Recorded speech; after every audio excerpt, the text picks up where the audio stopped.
El 1913, Malevich, juntament amb dos amics, van fer una obra de teatre titulada Victòria sobre el Sol. El mot sol feia referència a l'art realista i figuratiu, tradicional fins aleshores, predominant per tot arreu. Es buscava canviar totalment la manera d'entendre la creació artística.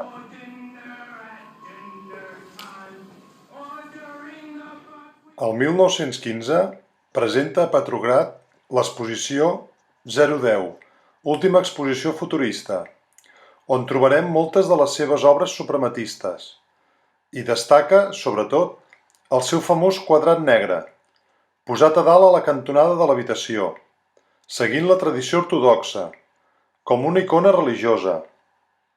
El quadrat negre era la nova santa imatge per l'art no representatiu, i juntament amb el cercle negre i la creu negra seran les icones per la nova estètica de l'art abstracte. Per entendre Malevich i el suprematisme, cal tenir molt present que a principis del segle XX tenim com a grans estils innovadors el cubisme, el futurisme i els inicis de l'abstracció.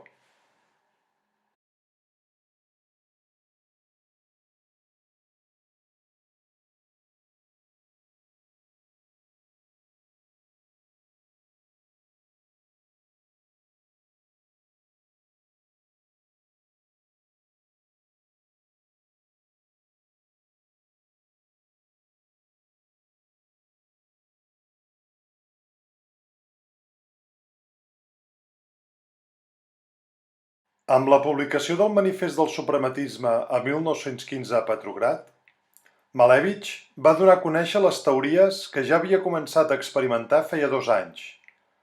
Ell deia: el suprematisme es caracteritza per una supremacia absoluta de la sensibilitat plàstica pura en les arts figuratives.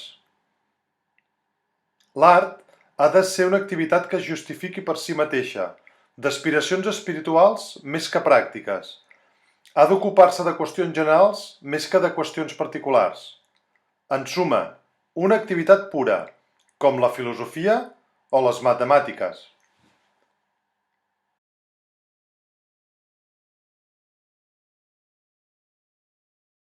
El 1919, després de la sèrie de blancs, va pensar que havia portat la pintura suprematista a un punt final, i aleshores Malevich va declarar que l'última forma de suprematisme era el suprematisme arquitectònic, i per això, a partir del 1923, va fer els arquitectons.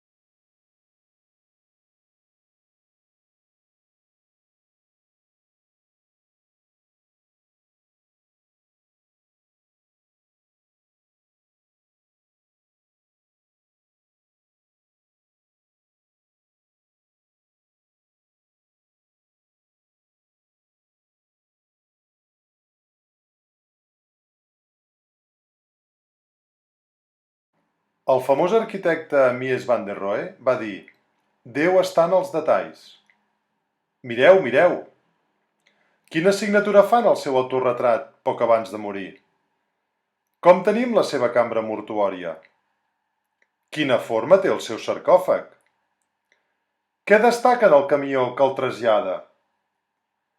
La seva tomba.